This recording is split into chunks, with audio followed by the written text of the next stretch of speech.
You're lying on your back. It's quiet. The sky is black velvet, full of stars. Some flicker, some glow. But one of them, one strange light, is moving. It's not a plane. It's not a bird. It's not a UFO. It's a comet. And for most of history, that was enough to send entire villages into panic mode. But let's slow down. We're not here to panic. We're here to sleep. This is a sleepy little story about a wandering rock, a glowing tail, and a whole lot of fear. Let's start with the basics.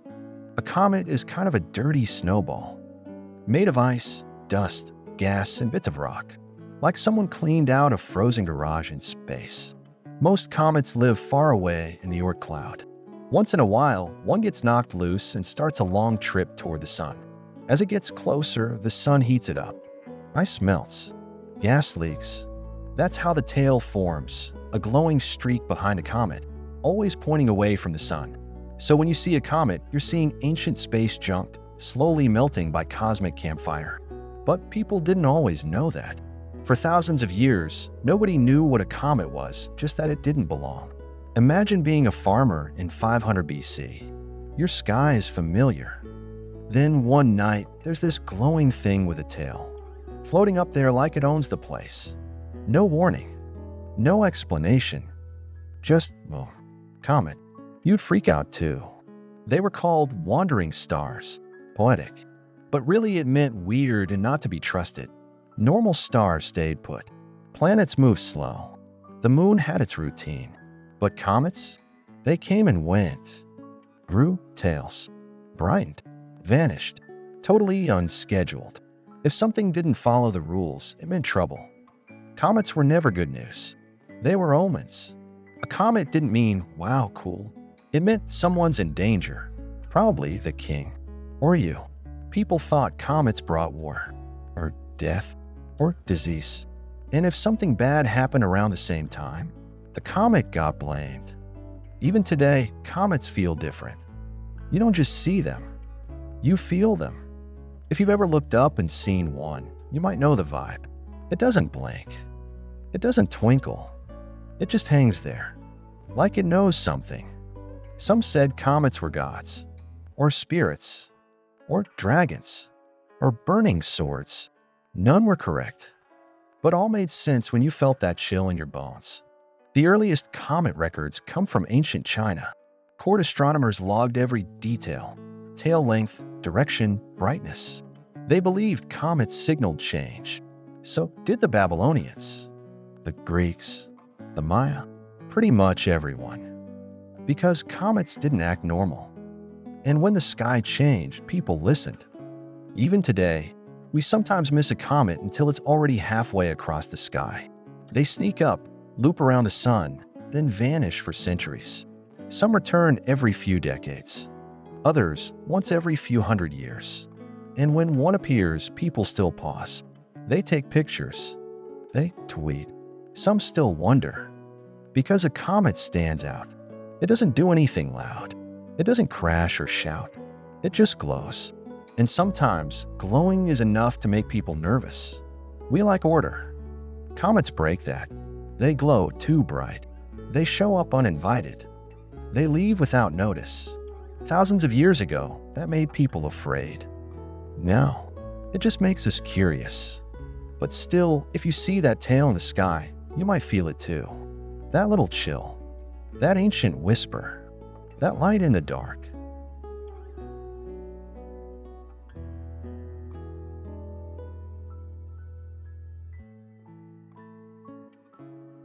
People used to think the sky was talking.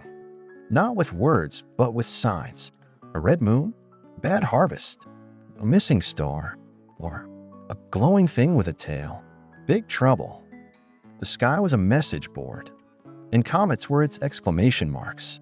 The stars were familiar. The planets moved slow. Everything had its place. Then one night, there it was. A new light, moving, glowing. Wrong. That was a comet. No one knew what it was, but they were sure it wasn't good. So they guessed. Dragon, a sword, ghost, a god's anger, a king's warning. It had to mean something. In Mesopotamia, comet sightings were written on clay tablets. Babylonian astrologers thought direction, shape, and brightness all meant different things. Comet in the east, one omen. In the west, another. The sky was their news feed. Except it didn't come with notifications. You had to stare. In India, comets were smoke banners. In China, broom stars, names that showed fear and awe. The stars were patterns. Comets broke the pattern. So people reacted. Some prayed, some fasted, some ran. Kings especially hated comets. They were the ones everyone assumed would suffer next. There are records of rulers panicking, advisors quitting, cities mourning, all because of a tail in the sky. Even Aristotle, the philosopher, thought comets meant something big. He believed they were fiery clouds in the air, not stars, but still ominous. In time, people learned comets had passed, that they came from space, not from the gods. But even then, they kept the feeling, that uneasy spark. Because comets didn't behave. They arrived suddenly. They drifted across the sky. They left without warning. And that silence, that's what let fear fill the gaps. In ancient China, court astrologers drew comet diagrams, sent reports to emperors. Sometimes ceremonies were held, just in case. Because if the sky was acting up, Earth had to follow. Even if nothing happened, people remembered. They told stories, wrote myths, drew pictures. Because comets weren't just space rocks. They were messages. Loud, silent, glowing messages. A cosmic heads up, a warning with no words. And everyone watched. Everyone waited. Everyone wondered.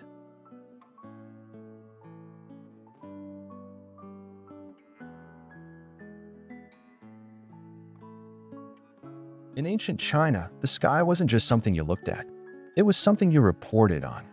Every night, while most people were sleeping, a group of quiet men stood outside with scrolls, brushes, and sore necks. These were the imperial astronomers. And their job wasn't to dream about stars. It was to watch them. Carefully, every single night, without missing a thing. Because in China, the sky was the emperor's inbox. If something showed up there, a new light, a shift, to glow with a tail, it needed to be logged. Fast and accurately. This wasn't for fun. It was for survival. You see, ancient Chinese rulers believed their power came from something called the mandate of heaven. As long as everything on earth was in balance, crops growing, rivers flowing, people behaving, the emperor had heaven's approval. But if bad things started happening, floods, famine, rebellion, that meant something was wrong. Maybe the emperor had lost favor. Maybe it was time for a new one. Now imagine a big glowing comet suddenly shows up in the sky. A sign that nobody asked for. Hanging there. Bright. Silent. Yeah. Not a great vibe for the emperor. That's where the sky watchers came in. They worked for the court. They were official. And they took the whole thing very seriously. Every comet was logged like a government document. Its direction, its shape, its brightness, how long it stayed, what color it looked like, everything. They even had names for the types. One was the broom star because it looked like it was sweeping across the sky. Another was the long-tailed star, which, to be fair, was exactly what it looked like. No mystery there. Each one came with its own meaning. A broom star could mean a kingdom would fall. A long-tailed one might signal disease or rebellion. A red-tinted comet? Maybe death in the royal family. Or drought. Or both. None of these were good news. And the emperor wanted to know, even if he didn't want to hear it. The reports were delivered in writing. Official court documents. Imagine waking up, stretching, sipping your tea, and someone slides you a note that says, "Broom star in the west. Possible famine and revolt. Hope your week goes well." That was a Tuesday in the palace. The strange thing is, most of the time, the comet didn't actually cause anything. But if something bad happened afterward, people remembered the comet. Not the dozens of nights where the sky was normal and nothing happened. That's just how memory works. You connect the dots that stand out. So emperors started reacting quickly. If a comet appeared, they might offer sacrifices, or fast for days, or order prayers. Some would even publicly admit to their mistakes just to reset the cosmic balance. One emperor once blamed himself for a flood because a comet appeared the night before. Another stepped down. That's how serious these things were taken. And remember, this wasn't just superstition. This was policy. A comet could literally shift power, change the throne, send officials running, or get them promoted if they interpreted it the right way. Yes, there were promotions for comet readers. Not the flashiest job, but if you could say, this comet means bad harvests in the south, and then bad harvest happened in the south, boom, you look like a genius. Of course, if you were wrong, well, let's just say some astrologers had very short careers. It's kind of amazing how much detail they recorded. Some ancient Chinese comet logs are still around today. They wrote things like, in the third year of the reign, a white star appeared in the east, its tail reaching toward the south. It remained for 10 days. Grain prices rose. Very chill delivery. No panic. Just facts. But under the surface, everyone was quietly sweating. The sky wasn't just decoration. It was government business. Part science. Part religion. Part politics. And this system lasted a long, long time. For centuries, court astronomers kept watch. They invented new tools, drew maps, built towers to get a better view. And they still didn't trust comets. Because every time one came back, it brought new worries, new questions, new panic in a silk robe. In one case, a comet showed up and a huge storm followed the next week. Another time, a comet passed overhead right before a rebellion started. Coincidence? Maybe. But no emperor wanted to take that chance. Some emperors even tried to hide comet sightings, ordered the astrologers not to tell the public, as if keeping it secret would cancel the omen. Spoiler, it didn't. But still, the effort shows just how heavy these signs weighed on people. The sky was supposed to stay the same, predictable, calming. When it didn't, people got nervous. And when people got nervous, they looked to their leaders. And when the leaders were nervous, that's when big decisions got made. It's funny to think about today. We see a comet and get excited. We post pictures, set reminders, maybe make a wish. But back then, it meant the emperor might not sleep that night. It meant sacrifices, reports, strategy meetings at 2 a.m.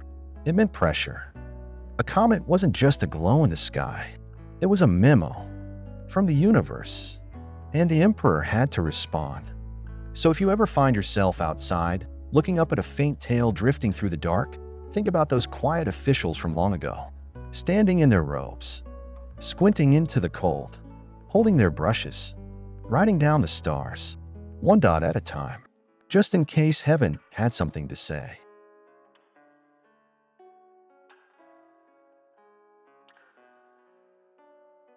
In ancient Rome, power came with perks, gold, temples, statues of yourself in heroic poses. But it also came with a curse. Every time a comet showed up in the sky, the people of Rome looked up and then looked nervously at the emperor. Because in Rome, comets weren't just lights. They were warnings. And those warnings almost always pointed to the top guy in charge. To be fair, Romans didn't invent this idea. Lots of cultures thought comets meant trouble. But Rome added a little extra drama, a little superstition, and a lot of paperwork. Let's start with the most famous one, Julius Caesar. He was murdered in 44 BCE, stabbed by people he thought were his friends. It was messy, political, and very Roman. But here's the strange part. Not long after Caesar's funeral, a bright comet appeared in the sky. It stayed visible for 7 whole days. Big, bold, unmissable. Right above the Roman crowds. People stared. They whispered. And then someone said, "That's Caesar's soul. He's ascending to the heavens." And boom, a legend was born. It was a perfect story. Caesar, the fallen leader, glowing in the night sky. It made the murder feel cosmic. Like he wasn't just dead. He was divine. His adopted son, Octavian, who would later become Emperor Augustus, leaned into that idea hard. He used the comet as proof that Caesar was now a god. And if Caesar was a god, that made Augustus the son of a god. Very handy for winning elections. Or, taking over the empire. From that point on, comets weren't just seen as bad omens. They were taken personally. By emperors. By senators. By the whole city. If you were in power, a comet in the sky was not good news. It meant something big was about to happen. Maybe not today. Maybe not tomorrow. But soon. And probably to you. So naturally, when another comet appeared during Tiberius's reign, people started whispering again. Is he next? Did he upset the gods? Should we start praying or packing? No one wanted to say it out loud, but they were thinking it. Over time, every new emperor kept an eye on the sky, not for fun, for survival. Because once people believed comets meant rulers were doomed, every glowing tail started to feel like a countdown clock. Even emperors who didn't fully believe the superstition still didn't like seeing them. Better safe than sorry, right? There's a story that Nero, the famously unstable emperor, was terrified of comets. Not just mildly concerned, full-on panicked. He would try to cancel out the omen by ordering someone else's death. Like, maybe if I sacrifice this person, the gods will skip me. Honestly, not the most peaceful way to handle anxiety. But it shows how deeply the fear ran. Comets weren't treated like natural events. They were treated like messages. Urgent, flaming, terrifying messages from the gods. Roman astrologers, who were kind of like ancient sky consultants, had the exhausting job of trying to explain what each comet meant. They'd check star charts, compare past events, give long sleepy speeches and togas about how this particular comet might not mean doom, just a little unrest, or maybe a bad harvest, or a general uprising, or a small war. Nothing major. But of course, if something did happen after a comet, like an assassination or a civil war, everyone would remember the comet. And the astrologer who saw it coming, he'd be praised. The one who didn't, not so much. The emperors didn't trust comets, but they also didn't want to panic the public. So they'd handle it quietly. Sometimes they'd pretend it wasn't there. Other times they'd hold ceremonies just to keep things balanced. It was like saying, we're not worried. But just in case, here's an offering to Jupiter. What's interesting is that the average Roman citizen wasn't always afraid of comets. They might be curious, or even impressed. But the closer you got to the throne, the more serious it got. Senators, advisors, even generals, they'd all tense up. Because in Rome, power was fragile. Leaders fell fast. And if the sky gave people an excuse to doubt you, well, that was dangerous. You could feel the whole city hold its breath when a comet appeared. Quiet dinner parties, extra temple visits, weird dreams. Everyone just waiting to see who the sky had picked this time. Sometimes, the comet didn't lead to anything. No war, no death, just a glowing tail, and then nothing. But even then, people remembered. There was always this sense that the comet had warned them, even if the thing it warned about hadn't happened yet. Maybe it was delayed. Maybe it was subtle. Maybe it was emotional damage instead of actual damage. The Romans didn't need proof. They needed meaning. And comets were full of it. They connected the heavens to the earth, the divine to the human, the future to the present. They made people feel small and thoughtful and a little afraid, even when they weren't crashing down, even when they were just floating by. They were a reminder that the gods were watching, that fate was real, that power could shift at any moment, which, in Rome, was always true anyway. So when a comet lit up the night sky and someone said, "Who's next?" they weren't joking. They were just being honest. Because in Rome, the stars didn't twinkle. They warned.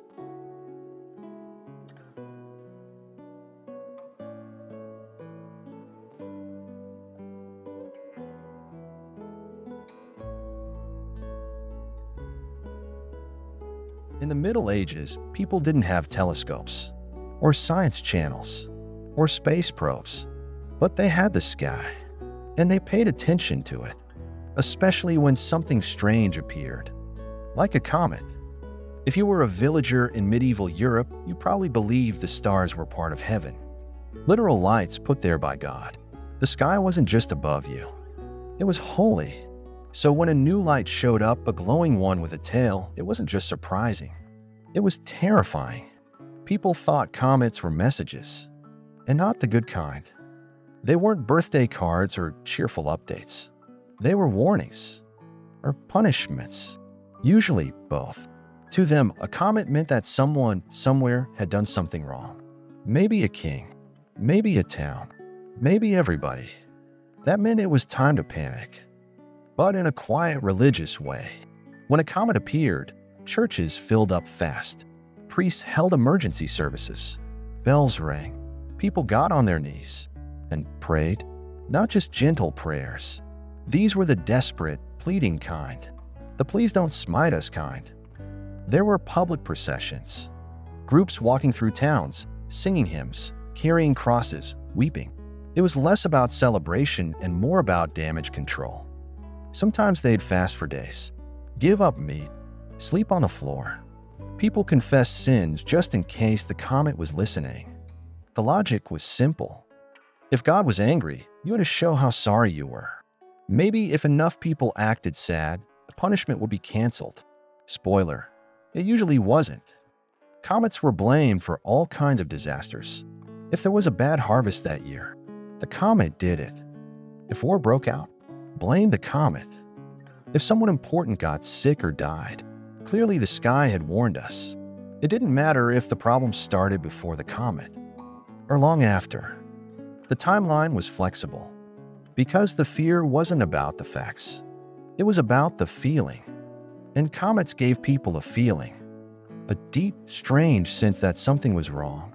There's a record from the year 837. A comet appeared and stuck around for a while. People were terrified. Churches were packed.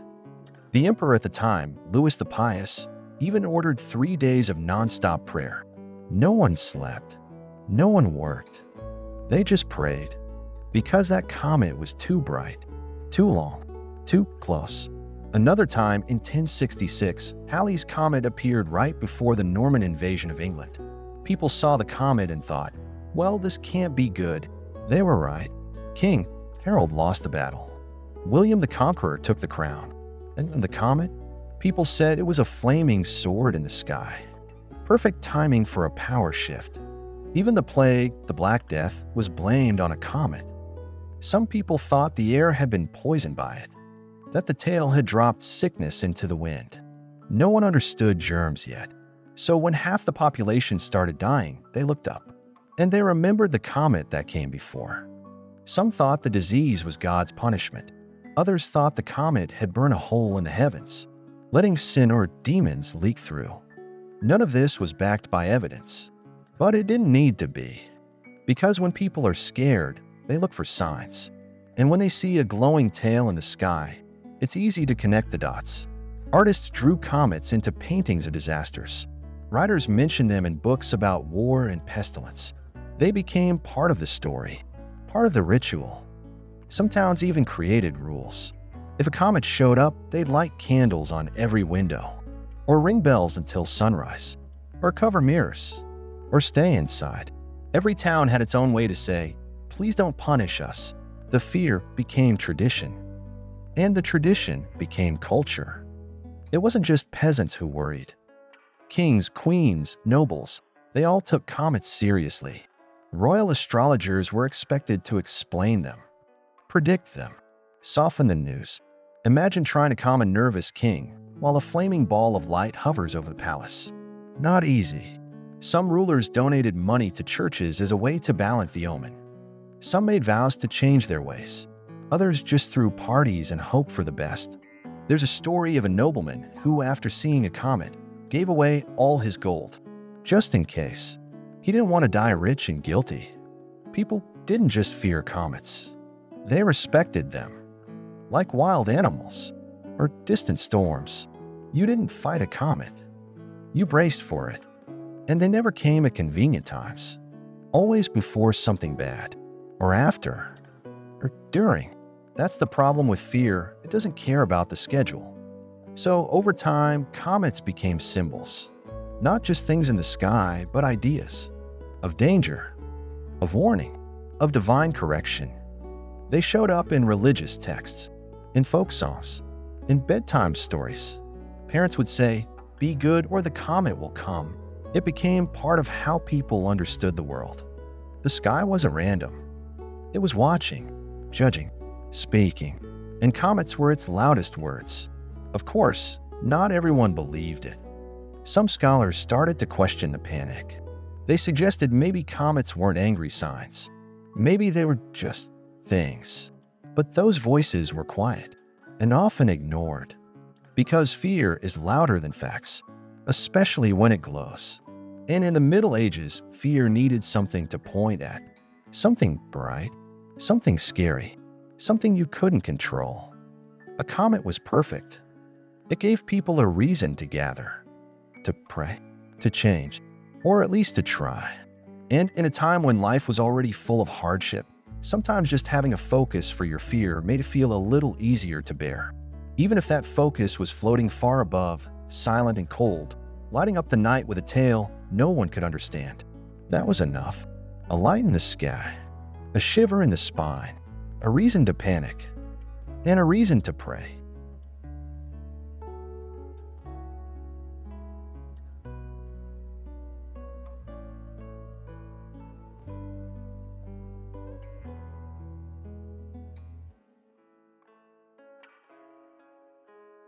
Most comets come and go without much fuss.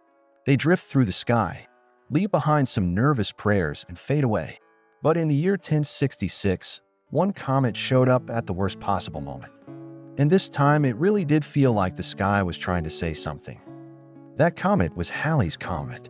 Back then, no one called it that. They didn't know it was the same one that comes around every 75 years or so. They just saw a giant glowing thing with a tail and said, "Oh." Because in 1066, England was already tense. King Edward the Confessor had just died. He didn't leave behind a clear plan for who should take over. Always a great idea. So when he died, Harold Godwin's son, one of the most powerful nobles in England, was crowned king. But not everyone agreed with that. A man named William, Duke of Normandy, believed Edward had promised him the throne years earlier. William was ambitious, confident, and not great at letting things go. He decided to take the crown by force. Across the sea, he started preparing an invasion.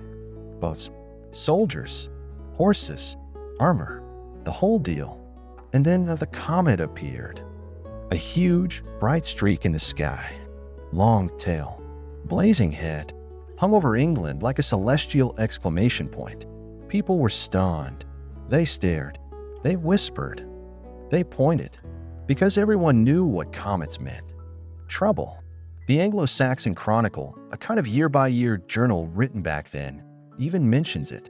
It says, "In this year appeared the comet star, on the eve of the great invasion." Not subtle. To the people of England, it felt like a warning, a message from above. And to Harold, now sitting nervously on the throne, it couldn't have been more badly timed. You become king, and boom, a comet shows up to say, maybe not. Some people said it looked like a flaming sword. Others said it stretched across the sky like a crack in the heavens. Whatever it looked like caused a stir. Monks wrote about it. Artists painted it. People prayed harder. One famous image comes from the Bayeux Tapestry, a giant embroidered cloth that tells the story of the Norman conquest. In it, you can actually see a comet hanging above the king, with people pointing at it in fear. It even has a little caption, "Isti mirant stella," which roughly means, "They wonder at the star." No kidding. Harold probably wondered too. But he didn't have time to stare. Because soon after, William launched his invasion. He crossed the English Channel with his army and landed on the southern coast. Harold, meanwhile, had just finished fighting off another threat in the north. He had to march his army all the way down fast. By the time he got to the south, his troops were tired, but they had to fight anyway. The two armies met at a place called Hastings. It was one of the most important battles in English history. And by the end of the day, King Harold was dead, shot in the eye, according to legend. Though that part might not be true, still the story stuck. William won. He became William the Conqueror, the new king of England. And Halley's Comet? It got credit for the whole thing. People said the sky had warned Harold, that the comet had predicted his fall, that it was an omen of doom, and it came true. It was one of the rare times a comet's appearance lined up perfectly with a major historical event. So, of course, people remembered it for centuries. Even today, if you look up Halley's Comet in history books, 1066 is one of the first things mentioned. It wasn't just a glowing rock anymore. It was a symbol, a warning come true. In a world full of superstition and faith, this felt like proof. The heavens had spoken, and no one had listened. Of course, we now know that Halley's Comet had nothing to do with politics. It didn't support William. It didn't shoot Harold in the eye. It was just doing what comets do. Orbiting, looping, appearing on schedule. But for the people back then, it was different. They didn't know what orbits were, or gravity, or ice and dust compositions. They just knew it was bright, and sudden, and huge, and it arrived right before everything changed. That's the kind of timing that sticks. So even though comets had always been feared, Halley's appearance in 1066 cemented the idea that they were more than just sky stuff. They were signs. Loud, glowing, undeniable signs. They made people nervous. They made people pray. They made people believe that the universe was trying to send a message, even if they didn't know what the message meant, even if they couldn't stop what was coming. The story of Halley's Comet in 1066 became a legend, not just because of the battle, but because it felt like fate, written in light, hanging quietly above the crown, flash in the dark, a spark before the storm.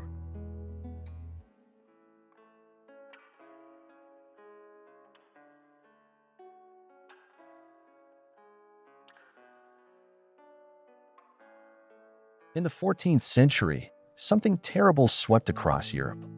It was called the Black Death, one of the deadliest pandemics in human history. It killed millions. Whole towns emptied. Entire families gone. Nobody really knew what caused it. And when people don't understand something scary, they look for something or someone to blame.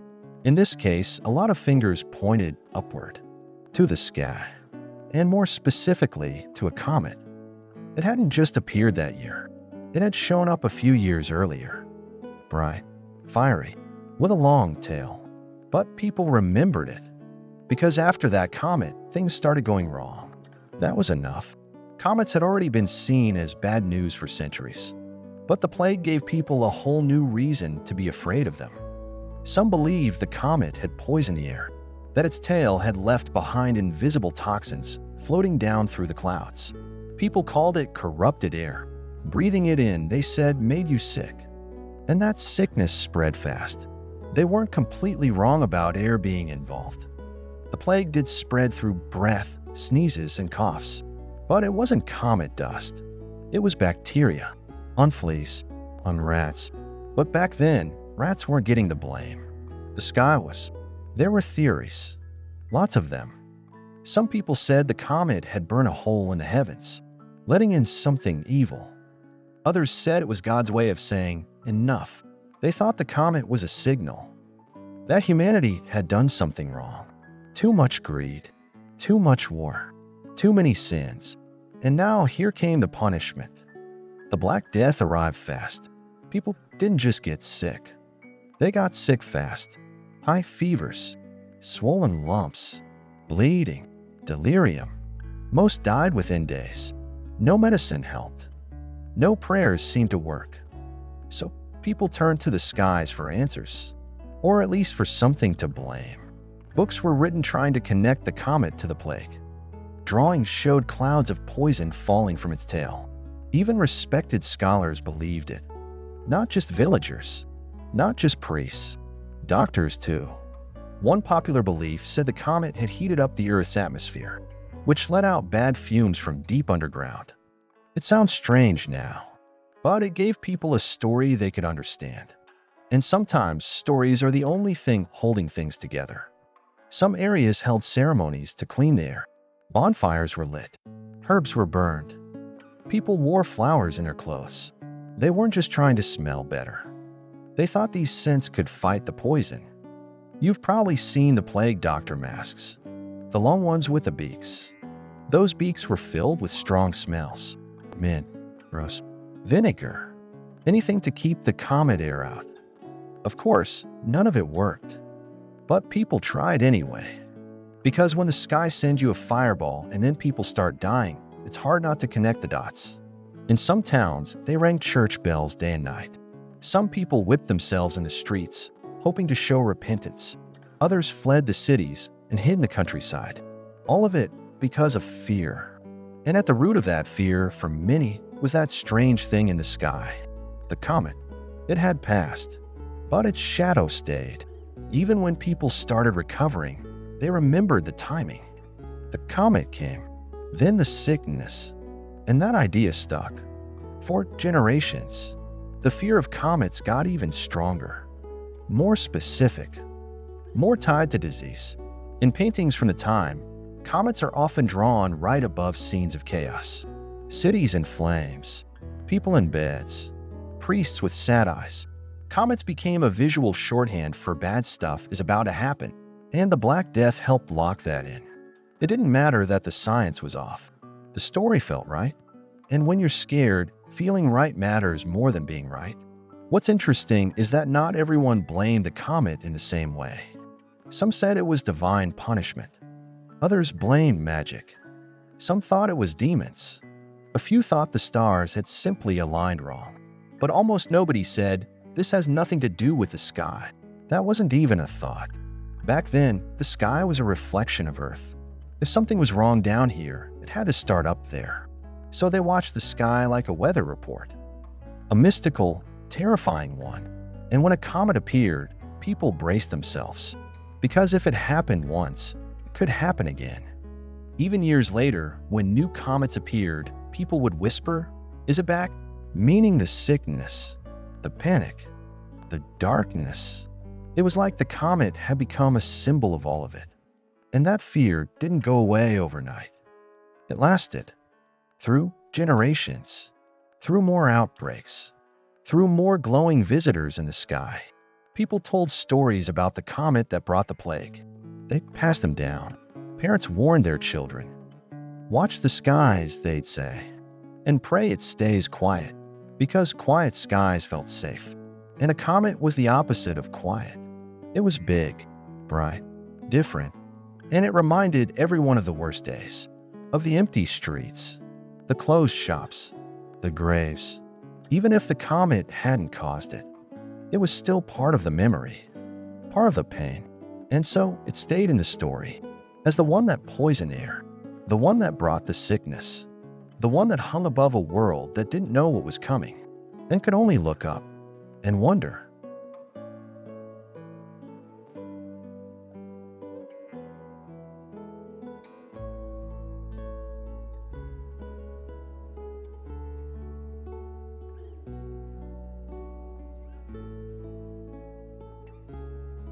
Back in the days of witch hunts, people were already on edge. It didn't take much to stir up fear. A bad harvest, a cow that stopped giving milk, baby born with a mark. All of these could make someone suspicious. Add a comet into the sky, and the panic level shot way up. Because when people already believed that dark forces were at work, a glowing streak in the sky didn't feel like a coincidence. It felt like a signal. Something unnatural. Something strange. Something not quite right. Comets weren't just rocks flying through space. They were signs, warnings. And during the witch craze, they started to feel like proof. Proof that evil was gaining ground. That witches were real. That magic was loose. And that judgment, divine or otherwise, was coming. The 15th to 17th centuries were full of suspicion. Fear was everywhere. And belief in witches was common. People thought witches could control the weather, curse their neighbors, spoil food, even fly through the air. So if a fiery light appeared in the night sky, it wasn't hard for someone to say, this is their doing. Some said witches used comets to signal each other. Others believed comets were sent by the devil himself. There were pamphlets passed around. They had titles like Comet in the Sky, and the evil below. They told stories of witches meeting in forests, of storms stirred up with spells, of fires lit with curses, and always, above it all, the comet. Of course, none of this was true, but it didn't have to be. It just had to feel possible. And when people were scared, they were ready to believe. Some thought the comet was a sign from God, a message saying, clean up your town. So they did. But their version of cleaning up meant putting people on trial. Mostly women, often poor, usually outsiders. People were accused of witchcraft, not because of anything they did, but because a comet showed up and someone needed someone to blame. It was that simple. You could be kind, quiet, harmless. But if the sky looked weird and someone remembered you looked at their crops funny last week, well, good luck. The fear moved fast, and the trials were harsh. Tests were invented. Terrible ones. They'd throw someone into water. If she floated, she was guilty. If she sank, she was innocent, but probably dead. It didn't make sense, but it didn't have to, because fear doesn't follow logic. It just needs fuel. And comets were excellent fuel. There's a record from Germany, 1580s. A comet appeared. Bright, long tail. People saw it for days. Soon after, witch trials surged. Dozens of women were accused. Some said they had met under the tail of the star. No one questioned it. In Scotland, a similar thing happened.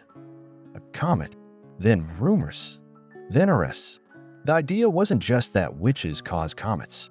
Sometimes people said comets exposed witches, that their light revealed evil, that wherever the comet pointed, something dark was hiding. It became a game of celestial blame. One man wrote, "The comet lights the way to sin." That was enough to launch an investigation. And once an investigation started, it was hard to stop. Neighbors turned on neighbors. Old arguments were dragged up.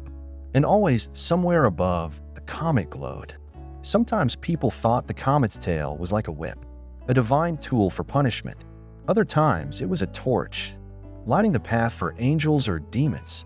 Nobody agreed on what it was, but they all agreed it meant something. And that something was usually bad. Witches weren't the only ones who felt the heat. Astrologers, too, got nervous. They were expected to explain comets, to say what they meant, and to guess what would happen next. That was a risky job. Guess wrong, and people might think you were the witch. So they walked a fine line. They'd say, "This comet means change." That way, no matter what happened, war, famine, a bad storm, they could say, "See, I told you." But deep down, even they were spooked, because the sky wasn't acting normal. And when the sky isn't normal, people don't feel safe. So they reach for stories, symbols, warnings. And in the age of witch hunts, a comet was all of those. It gave people a reason to act, or overreact. It gave them something to look at when everything felt uncertain. A glowing streak above, a sign, a clue, a thread. It didn't matter that it was just a lump of ice and dust. Not to them. It was a message, and they read it the only way they knew how. With fear, with prayer, and sadly with punishment. The line between heaven and earth felt thin. A crack had opened, and through it came suspicion, fire, and grief. The comet was silent, but the people weren't. They shouted, they judged, they burned. Because sometimes a comet doesn't have to say anything. We say it all for it.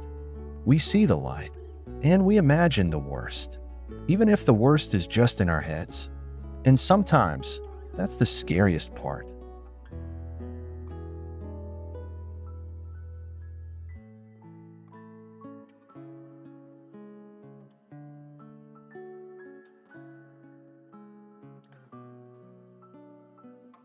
After centuries of fear and guessing, people eventually tried to bring some order to the whole comet situation.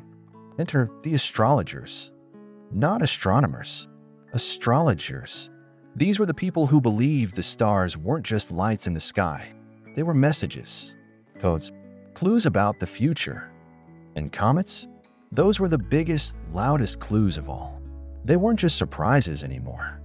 They were data points, symbols, part of a cosmic pattern. Or so the astrologers said. When a comet appeared, astrologers would get to work.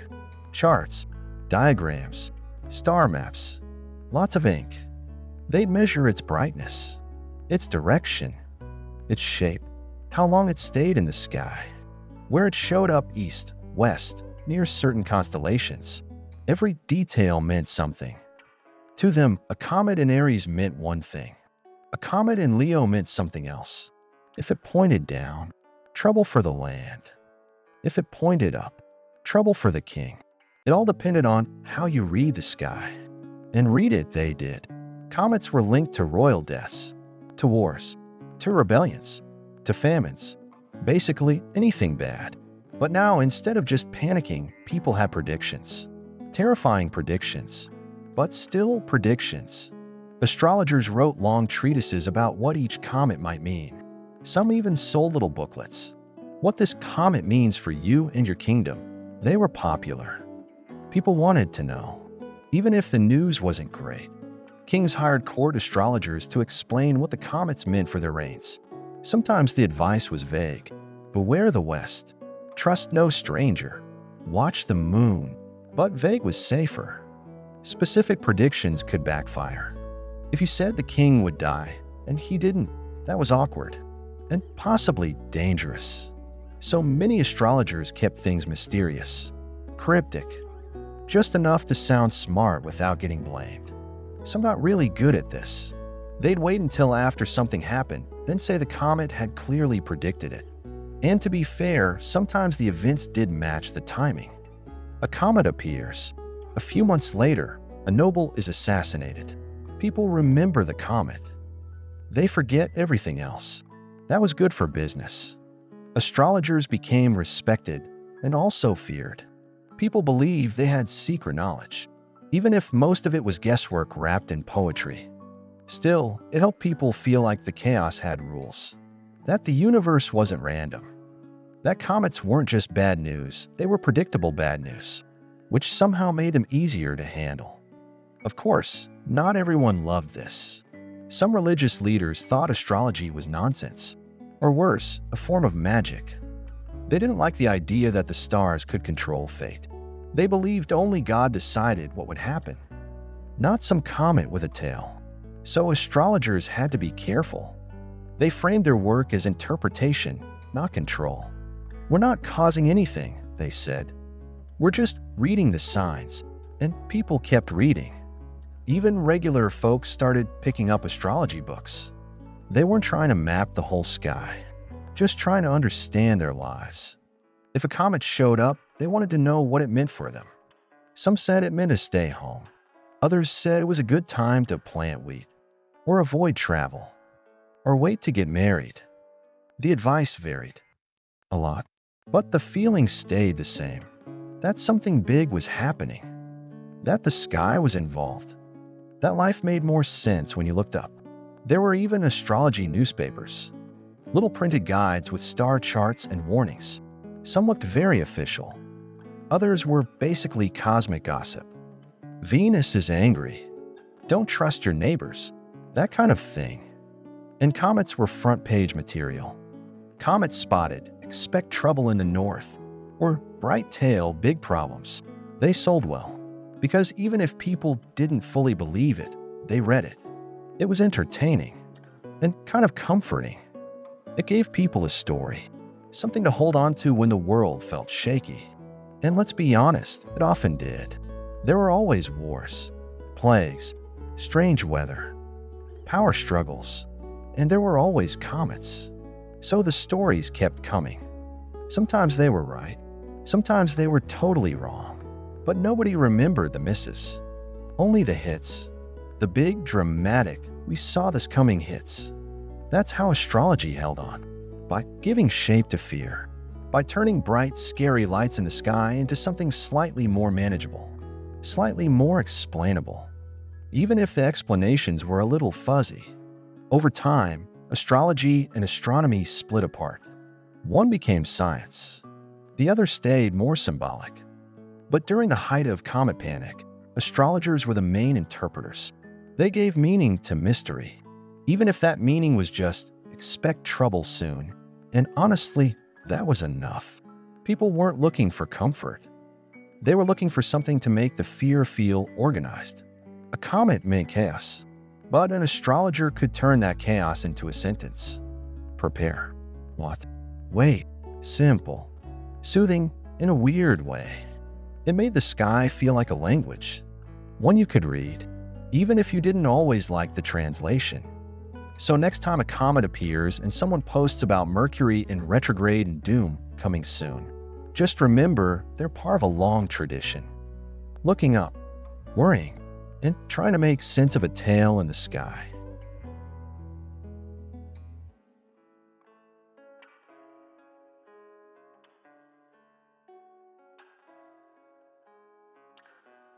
The Renaissance was a time when people started asking more questions. Not just what, but why. They looked at the world with fresh eyes. Art changed. Maps got better. Books spread faster. And the sky? That got a second look too. For a long time, the stars were wrapped in meaning. Planets were tied to fate. Comets were tied to doom. But now people began wondering if maybe, just maybe, some of that wasn't true. It didn't happen fast or loud, but it started. Astronomers came along with better tools, better math, and a little more doubt. One of them was Tycho Brahe. He had a fancy mustache and a gold nose. Long story, he also had one of the best observatories of his time. When a bright comet appeared in 1577, Tycho paid attention. He measured it carefully, night after night. And he realized something strange. The comet didn't behave like people thought. It wasn't low in the sky. It didn't move through the clouds. It was way out there, beyond the moon. That was a big deal. Until then, many believed comets were part of Earth's atmosphere, like weather. But Tycho's work suggested otherwise. Comets, he said, were celestial, part of the heavens. Not smoke, not vapor, not warning flares from God. Just objects, moving through space. That idea poked a big hole in the old theories. Of course, Tycho didn't throw out all the drama. He still thought comets could be omens. But now, at least, they had a place in the solar system. Later, Galileo came along. He had a telescope and big opinions. He didn't like astrologers much, thought they were making things up. When it came to comet, he said, "We need more facts." Galileo argued that comets might not even be real objects. He thought they could be tricks of light. Okay, so he wasn't totally right either. But he was trying to look closer, to test ideas, to move away from stories and toward science. That was the vibe of the Renaissance. Old beliefs didn't disappear overnight, but they were questioned. Bit by bit, some still clung to the idea that comets were signs. After all, they still looked spooky, still showed up uninvited, still made people uneasy, and even the scientists couldn't explain everything. They didn't know where comets came from, or how they moved, or why they appeared when they did. So it was hard to fully let go of the fear. People were curious, but cautious. Like, sure, maybe it's not an omen, but let's not take any chances. That's how ideas change sometimes. Not with a bang, but with a shrug. The Renaissance didn't erase the old stories. It added new ones. Now you could believe a comet was a giant space rock and a bad sign. Just in case. Scholars debated. Printers sold books. People read them. Some felt reassured. Others just got more confused. But overall, the tone was shifting. From fear to wonder. From panic to puzzlement.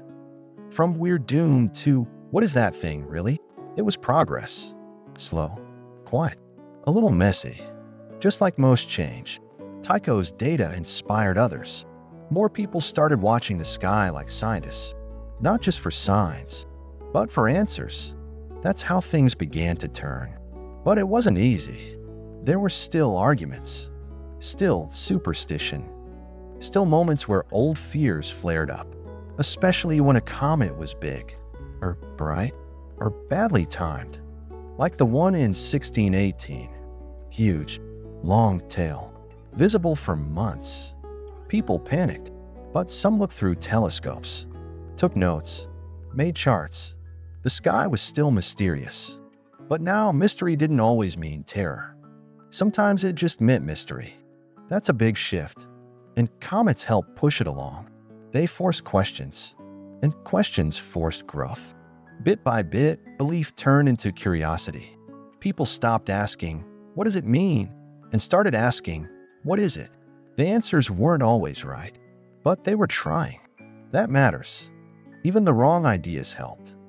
They made people look closer, try harder, think bigger.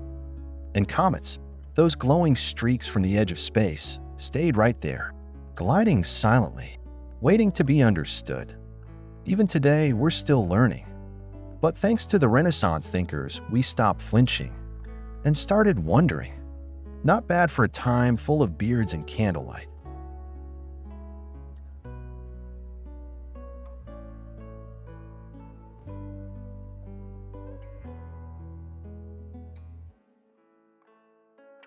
By the year 1910, people were supposed to be smarter. Science was booming. Trains were fast. Cities were glowing. Telephones were ringing. And comets? Well, those were old news. Especially Halley's Comet. It had been recorded for centuries. People had figured out its pattern. It showed up about every 75 years. Nothing random. Nothing mysterious. This was the age of reason. Except when Halley's Comet came back in 1910, people freaked out. Again. Not in the same way as before. There were fewer witch trials. No one rang church bells all night. But the fear, still there. Just modernized. It all started when scientists announced the comet was coming back. They gave the date. They gave the time. They even said Earth was going to pass through part of the comet's tail. Now, that should have been exciting. But then someone said, "Wait, what's in that tail?" Enter cyanogen. It's a gas. It's toxic in big amounts. And scientists detected traces of it in the comet's tail. Cue the headlines. Comet's poison tail to brush Earth. Will the comet kill us all? And suddenly the old fears were back, just with new packaging. People started panicking, even though the science was clear. Even though astronomers explained there was nothing to worry about. That didn't stop the rumors. Or the sales. Gas masks flew off the shelves. Some companies sold anti-comet pills. Others offered oxygen elixirs. You could even buy comet-proof umbrellas. One guy sold bottled air. Just regular air. In a bottle. People bought it. Because fear makes people reach for anything. And Halley's Comet was big. Visible. Bright. Easy to spot. It hung over cities like a glowing question mark. And the fact that Earth was moving through its tail, that made it feel personal. Even if the tail was mostly dust and gas, even if it posed no real threat, it was still a comet. And comets have baggage. Old memories. Old stories. Old panic. Now, in a new century, with electricity, and newspapers, and advertising, it was a perfect storm. Some people made jokes. Some threw parties. Comet viewing events were held on rooftops. But underneath the fun, there was tension. What if the scientists were wrong? What if this was different? What if the comet brought more than just light? A few religious groups preached doom, said it was a sign, said the world was ending. Some folks stayed inside, just in case. Others stayed up all night to watch and worry. It was the same old fear, just wearing a new hat and a bow tie, because capitalism had arrived. Comet panic became a business. Products, posters, pins. Halley's Comet was printed on everything. Puffs, calendars, cigarette cards. It was trendy, terrifying, but also trending. The line between awe and fear got blurry. People wanted to see it, but also kind of wanted to survive it. That's how weird the moment was. Science said, relax. Commerce said, buy this just in case. And people said, maybe both. It was modern uncertainty, wrapped in starlight. Even Mark Twain got involved. He had been born in 1835, the year Halley's Comet last passed. He famously said he expected to die when it came back. And he did. One day after it reached its closest point to Earth, people took that as a sign. Because of course they did. When big lights appear in the sky, we can't help ourselves. We attach meaning, even when we know better. That's the strange thing. In 1910, people knew what comets were. They weren't witches, or omens, or dragon breath. They were icy bodies in space. But facts don't always cancel feelings. And feelings can sell out an entire stock of comet pills. In the end, the comet passed. Quietly. No poison. No chaos. Just a beautiful streak in the sky. And a few $1 million in comet merchandise. Halley's Comet reminded everyone that fear has good timing. And good marketing potential. It also reminded people how easily we fall back into old patterns. Sky gets weird. We get worried. Even if we have telescopes, even if we have science, we still look up and wonder. And sometimes we still buy the bottle there. Because deep down, we're the same as we've always been. Just with more stuff. And printed coupons. Halley's return in 1910 didn't bring doom. But it did bring drama. And that drama told a story. About belief. About panic. About how slowly old fears fade. Even under electric lights. Even in the modern age. So the next time someone says, "We're too smart to be scared of comets," just smile. And show them a vintage ad for anti-comet gas masks. History has a sense of humor. And Halley's Comet? It always shows up on time.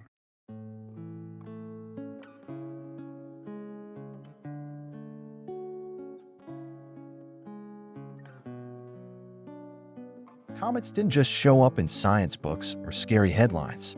They also found their way into art, stories, and legends. Even when people stopped panicking, they didn't forget how comets made them feel. That eerie glow, that sudden appearance, that long tail stretching across the sky. It stuck in the imagination. So artists painted it, writers wrote about it, and storytellers turned it into something even more mysterious. Let's start with paintings. In medieval and Renaissance art, comets often show up as messengers of change. One of the most famous examples is the Bayeux Tapestry. It tells the story of the Norman conquest of England. And right there, embroidered in thread, is a bright comet above the scene. People pointing at it, looking worried. Even though we know that comet was Halley's, the art gives it mood. A big glowing O in the sky. That's how comets often appear in visual art. Not just as pretty lights, but as omens. Some paintings show cities under a burning sky. Others show kings staring nervously at the stars. The comet becomes a symbol of something coming. Something not great. Even when it's tiny in the corner of a canvas, it feels big. Next up, literature. Writers loved comets. They were dramatic, mysterious, and easy to use as foreshadowing. In old plays and poems, a comet might show up before a battle, or before a king dies, or when the world feels like it's about to tilt sideways. Shakespeare tossed in a few. In Julius Caesar, a character says, "When beggars die, there are no comets seen. The heavens themselves blaze forth the death of princes." Basically, if a comet shows up, something big is about to go down. Writers used comets as shortcuts. Want to make your story feel tense? Add a comet. Want your hero to feel nervous? Throw in a glowing sky. It worked. Because readers already knew what comets meant. Trouble. Even if it wasn't clear what kind of trouble. Now let's wander into folklore. In old legends, comets show up in all sorts of strange roles. Sometimes they're fire dragons. Sometimes they're cosmic brooms, sweeping away sin. In a few stories, comets are the tears of gods, or burning eyes in the sky. In some Eastern European tales, a comet might appear before a flood. In Chinese folklore, comets were sometimes seen as broom stars, literally stars with tails that could sweep across the heavens and stir up chaos. In other stories, comets were connected to angels, or demons, or lost souls trying to find their way home. The meanings changed from place to place, but the mood stayed the same. Comets meant something big, something out of place. They were sky weird, and folklore loves sky weird. Even in bedtime stories, comets crept in. sometimes as messengers, sometimes as monsters. A child might hear that a comet's tail could steal dreams, or that wishing on a comet could change your fate, but only if your heart was pure. These weren't meant to terrify. Not completely. Just to add a little spark of mystery to the stars. But even the softest stories kept that old feeling. That comets weren't just rocks. They were signs, symbols, characters, sometimes silent, sometimes loud, always glowing. Comets also show up in religious art. In some nativity paintings, the Star of Bethlehem is drawn as a comet, bright, glowing, tail and all. Some think this was based on a real sighting of Halley's Comet around that time. Others say it was just artistic license. But either way, the message is clear. Comets could mean something holy too. Not just doom, but arrival, change, a new chapter. Still serious, still dramatic, just with a slightly different tone. Even in cultures that didn't fear comets, they still noticed them. They made up stories, named them, recorded them in stone or scrolls, because you don't ignore something that bright, even if you're not sure what to do with it. In more modern times, comets slipped into science fiction. Now there's spacecraft, or alien signals, or plot twists waiting to happen. But the feeling is still there. When a comet shows up in a movie, something's about to change. The sky never glows like that for no reason. It's a signal. Even if it's just signaling that the special effects budget was high. Today, comets are also in cartoons, in jokes, in internet memes. They've become part of the background. Still mysterious, but also kind of funny. Sometimes a comet is the punchline. Other times, it's the setup. Like 2020 was so bad, the only thing missing was a comet. Old fear, new format. But still there. That's what makes comets special. They don't just burn through space. They burn through culture. They light up more than just the sky. They light up imagination. Across centuries. Across languages. Across bedtime stories and epic poems. Comets are reminders that the universe is bigger than us. And that sometimes the sky glows without warning. And we look up. And we wonder. Or worry. Or write a story about it. Even now, with telescopes and satellites and science, a new comet gets people talking. What does it mean? Where did it come from? Should we be excited? Or a little nervous? Probably both. Because deep down, we remember. Even if we've never seen one ourselves. We've seen the art. Heard the stories, felt the mood. The culture holds on, and the comet drifts by.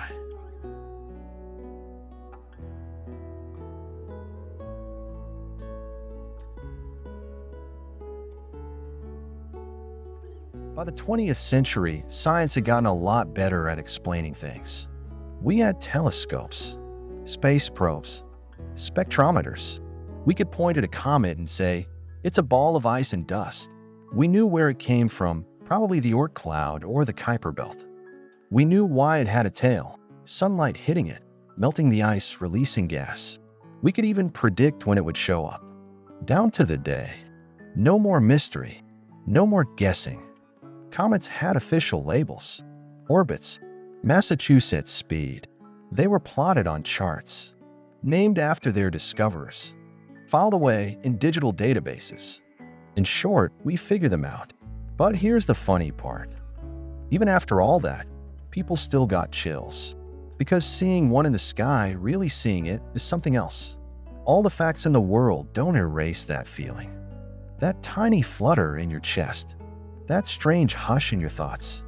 Because comets still feel like a big deal. Even when we know better. Even when we understand the chemistry. And maybe especially then. Because now, we know just how rare it is, how far it traveled, how many years or centuries it's been drifting through space. All that distance, all that silence, and now it's glowing in our sky. That's wild. Science didn't kill the magic.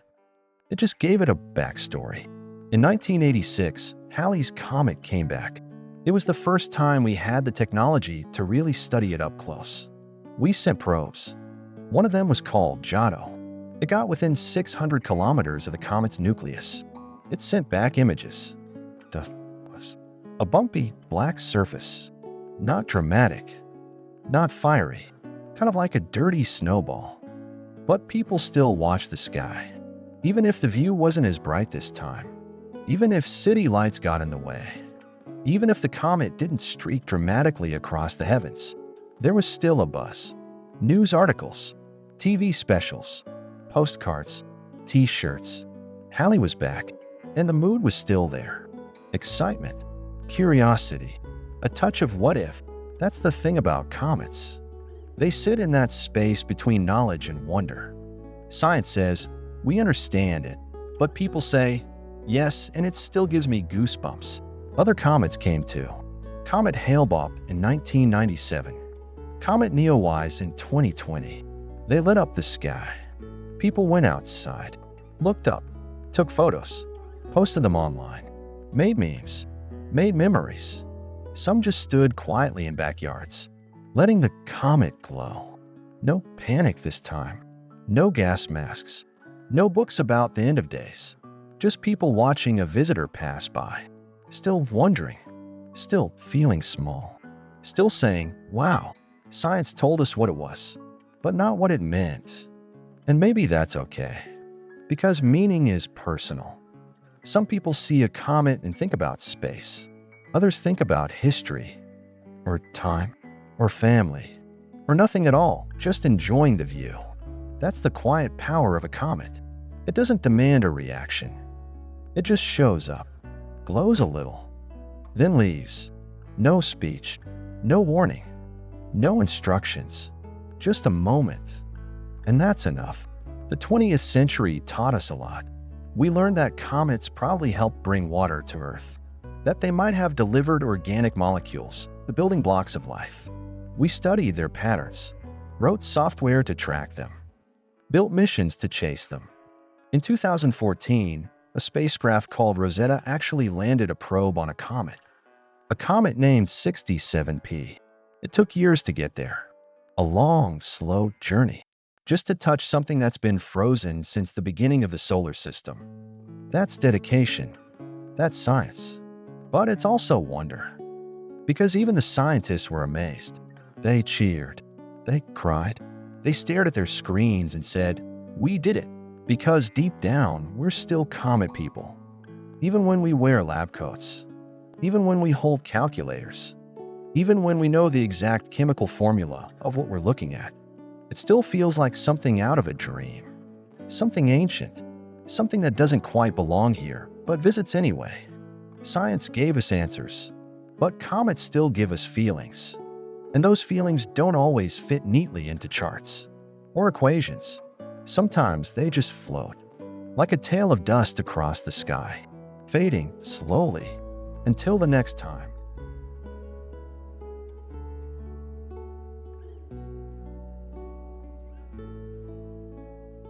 These days, we don't panic about comets as much. We've kind of moved on.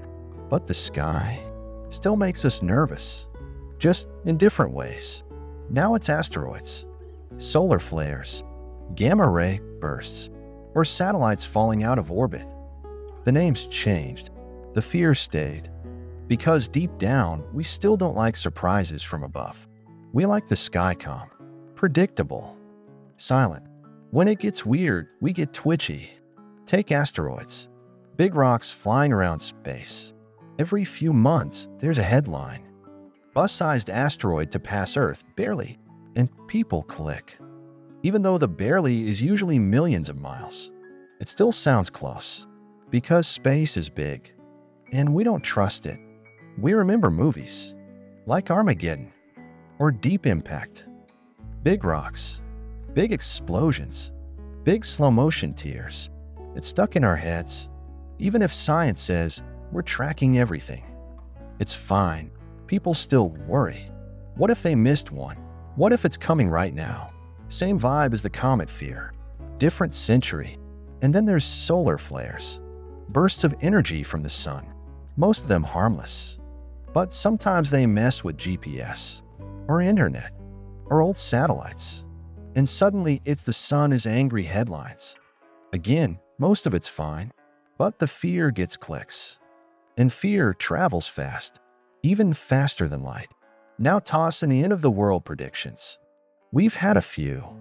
Y2K was a big one. Not a comet, just a computer glitch. But it felt cosmic, like the world would blink and reset. People stocked up on canned food, bought bottled water, waited for something dramatic. Midnight came. Nothing happened. But for a while, it felt real. Because fear doesn't need proof, just a mood. Then came 2012, the Mayan calendar thing. Some said the planets would align. Others talked about solar storms or invisible planets crashing into Earth. Spoiler, didn't happen. But bookstores filled up. TV specials aired. People watched the sky, just in case. And let's not forget the cults. There's always one or two, predicting fire from the sky, alien ships, rapture beams, all that. Some of it weird, some of it sad, but all of it a very comet-like. Because the pattern repeats. We see something in the sky, or imagine it, and we start spinning stories. Doom stories, drama stories. Even with all our tech, all our telescopes, we still feel small. And small people tell big stories. Sometimes the fears are tied to real science. NASA really does track near-Earth objects. They even have a whole office for it. Planetary Defense Coordination sounds very serious. And it is. But it's not panic. It's planning, preparation. Still, every once in a while, a new asteroid gets spotted. And someone online says, this is it. It never is. But the fear lights up again, just like it did for comets. Because the unknown above still feels personal. Even if it's just math, even if it's predictable. We treat the sky like a mood ring, and when it flickers, we brace. It's not just about the objects, it's the feeling that something big is out there, watching, waiting, or just minding its business. But we still worry. We've also got space junk now. Old satellites, rocket parts, floating around. Sometimes they fall, burn up in the atmosphere. Harmless. But if you're outside and see a streak of light, what do you think? A meteor? A comet? A sign? Even in the age of TikTok, the sky still knows how to make us pause and speculate and share a blurry video. Then there are the lights. Unexplained ones. Some say aliens, others say drones or weather. But people look up and they feel that old, familiar chill. The one comets used to give us. Now it has new sources. Same old feeling. We've just upgraded our fears. From fireballs to firmware. From tales of ice to tales of code. But we haven't let go. Because letting go means admitting we're in control. And that's scarier. So we hang on to the mystery and the drama. Even if it's just for a second. Even if it's just for the thrill. That's what modern sky fear looks like. Not always loud. Not always serious. Sometimes it's a meme. Sometimes it's a tweet. Sometimes it's a quiet thought at 2 a.m. when you see a bright light and wonder, what if? And in that moment, we're not so different from our ancestors. Looking up, feeling something, and telling a story. The sky doesn't change much, but we do. And yet, not as much as we think.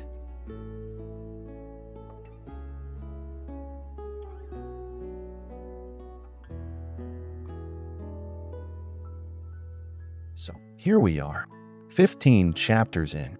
We've watched people scream at comets, pray at them, paint them, blame them, track them, even sell umbrellas because of them.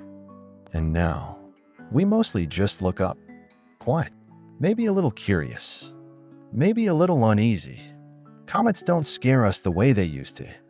We got science, data, satellites and space missions. We know what comets are made of. We know where they come from. We know when they're coming back. And still, when one shows up, something stirs. A little hush falls over us. It's not panic. Not anymore. But it's not nothing either. It's that weird feeling, like the air just got heavier, like the sky just cleared its throat, like something is watching back. And maybe that's okay, because comets were never just science. They were never just streaks of dust and ice. They were stories. They still are. The way they show up without warning, the way they hang in the sky, the way they don't care if you're ready. There's a rhythm to it, a kind of cosmic music, one we don't always understand but still feel. Even now, even with apps and telescopes and space probes, when you stand outside and see a comet, you feel it. Your brain says ice and dust. Your gut says that's not normal. And maybe that's what lingers. Not fear like before. No more running to churches. No more gas masks or doomsday books. But a kind of respectful silence. A nod to the past. To the people who watched the sky and shivered. Who didn't know what a comet was, but knew it mattered. We carry that with us. In the stories. In the old paintings. In bedtime tales where the sky still whispers warnings. Even in our jokes. Even in our memes. It's all echoes of something that used to terrify us, and now just hums quietly in the background. Because the truth is, the sky still makes us feel small. And small people remember things. We remember what it's like to look up and not understand, to search for meaning in the stars, to hope, to dread, to wonder. And a comet? It's like the universe tapping us on the shoulder, saying, hey, you're still here. And so am I. It doesn't have to mean anything, but it feels like it does. That's the thing. Comets haven't changed. We have, but not by much. We still tell stories, still chase meaning, still get a little quiet when something unfamiliar glows in the sky. Not because we're scared, just because we're awake. Just for a moment, to how strange and beautiful everything is. That's what comets give us now. A chance to pause, to breathe, to feel a little haunted in a good way. Because haunting isn't always bad. Sometimes it's just memory. Deep memory. From all the people before us who stood in the same spot, looking up at the same sky, thinking, what is that? And also, what does it mean? The answer's changed, but the question stuck around. Still sticks around. Even with Wi-Fi. Even with HD star maps. Even with podcasts about quantum gravity. We're still those people. Staring up. Trying to feel something. Trying to make it make sense. Or maybe just sitting in the quiet. Letting the comet pass. Letting the world slow down for a minute. Because that's what comets are good at. Not just lighting up the sky, but slowing us down. Taking us out of ourselves. Out of our phones. Out of our routines. Just for a blink. Just long enough to remember the sky is big. And old. And patient. And full of things we'll never fully understand. And that's okay. So here's to the fear that lingers. Not the wild panic of the past, but the soft, dreamy kind. The kind that makes you watch a little longer. The kind that makes you think about time. About history. About all the things that came before. About all the people who told stories about comets. And how you're one of them now. Just a little less dramatic. But still curious. Still watching. Still wondering. Because the sky hasn't changed. And neither have we. Not really.